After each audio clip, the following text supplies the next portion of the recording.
So we start with the marital line. Inside this, we have various topics, inshallah. And this is, inshallah, if Allah wills, we get through all of the material tonight. What are the various topics that we're going to be talking about? This is our agenda for tonight. If Allah wills, we get through it. First, general fiqh of nikah itself. So the rules of marriage. What constitutes a marriage? Like what is the fara'id of marriage, if you will, or what we call arkan? What is going to be the sunnahs? What is mustahab? All of those kind of fiqh rulings regarding nikah. Number two, the concept of marrying non-Muslims. This is becoming more and more common because we live in lands where the majority of the population is not Muslim. We should understand these rules. Number three, who are our family members or muharramat? And the reason why this pertains to nikah is that you cannot marry family members that are muharram, meaning they're mahram. So what is a mahram? And there's many other details regarding a mahram, so it's very useful knowledge to know who are your maharim. Basically, those family members that you cannot marry, who they are. Then number four, the guardian of the bride, rules and regulations regarding what's called a walī, who is a walī, and what rights do they have. Number five, taking the bride's permission in marriage, which is known in Arabic as istidhan. Then the dowry, the mahr, rules pertaining to that.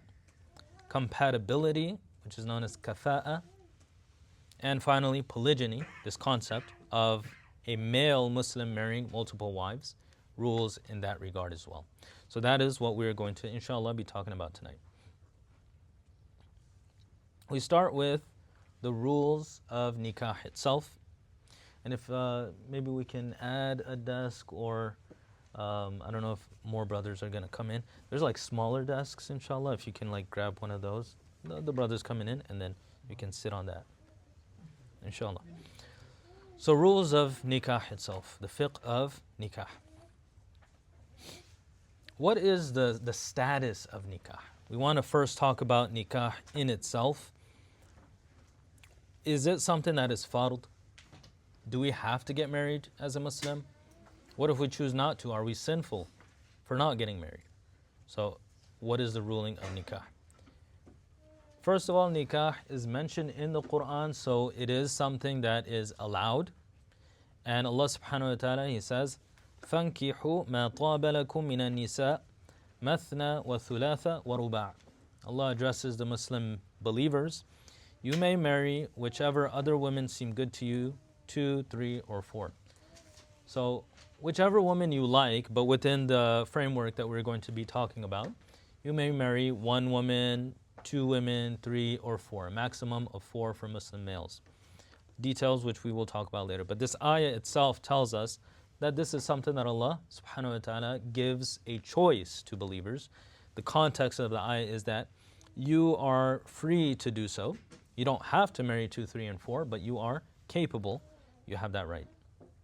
Rasulullah sallallahu alayhi wasallam says in a hadith, marriage is part of my sunnah, and whoever does not follow my sunnah has nothing to do with me. So, this is kind of a very strong emphasis. Get married, for I will boast of your great numbers before the nations. Meaning this is kind of the spirit behind nikah. We should seek what's called istilad, seeking children, so that we may grow the ummah of Rasulullah sallallahu alaihi wasallam. If you want to do, you can't really do Rasulullah sallallahu alaihi wasallam a favor, but in a sense, he wants to have his ummah large. So out of your love for Muhammad sallallahu alaihi wasallam, you have many children. That is a good niyyah.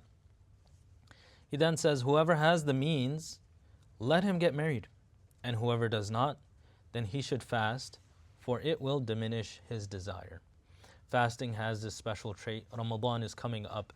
It has a component within it that allows us to push down our desires. And that is when you stay away from all types of haram. That's a discussion for another day. But this hadith and many other hadith like it, where Rasulullah actually encourages getting married. He himself was married to many women, more than 4. In Surah Al-Ahzab, Allah subhanahu wa ta'ala tells us that this is a special trait that was given to Rasulullah that no other man has. As for the general ummah, they have those up to 4, they may get married. So this is just in general the ruling in the sense that it is permissible. Now we're going to go into more of a fiqh perspective. The ruling of nikah will differ according to one's situation. So depending on your situation personally, you will have a different ruling for you. The first ruling is that it is sunnah mu'akkada. And we can see this from the previously mentioned hadith where Nabi sallallahu alaihi wasallam says, it's my sunnah. Anyone who does not get married is not from amongst myself. And that's not exactly the wording, but I'm just paraphrasing.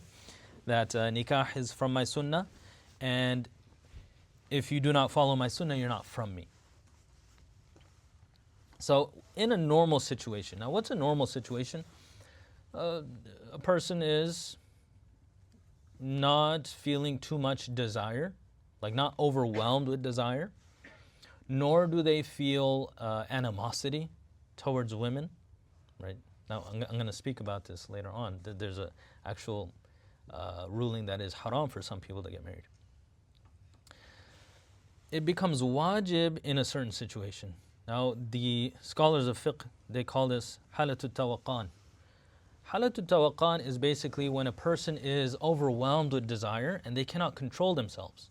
They fear or they actually are engaged in haram.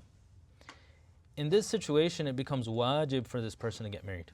So if a person is in a haram relationship, they're fulfilling their desires in a haram manner, it becomes compulsory, wajib, for them to get married. It's called halatul tawaqan. Or they fear that, I am going to get involved in a haram relationship, or na'udhu billah, commit zina or something like that, then it becomes wajib. Thereafter we have makruh. For some people, marriage is makruh. And that is, for a man, it's when they fear that they will oppress.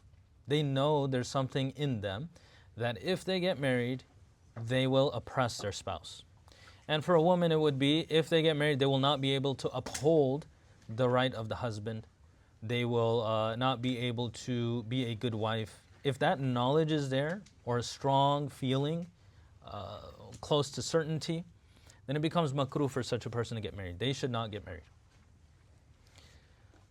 And a lot of people need to know this because, one thing is they don't know how they're going to behave after they get married.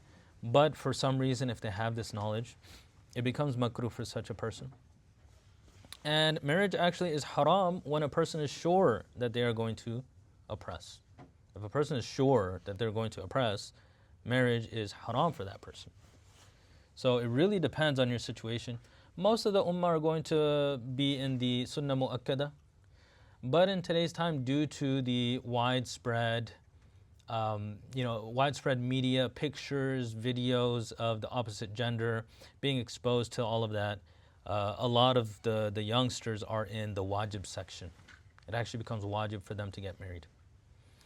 And this is a conversation that needs to be brought up with parents. They need to realize that their children, perhaps, it is actually wajib for them to get married. And there's a hadith where, I'm paraphrasing, Rasulullah sallallahu alaihi wasallam says that if a son is of the age of marriage and he wants to get married and he is in this state of tawaqan, and he tells his parents and they refuse to get him married, and he ends up committing zina, then the father will be sinful. The father will be sinful due to the zina of the son. Doesn't mean that the son is not getting sin for zina. They also get sin, but the father is sinful in their own way.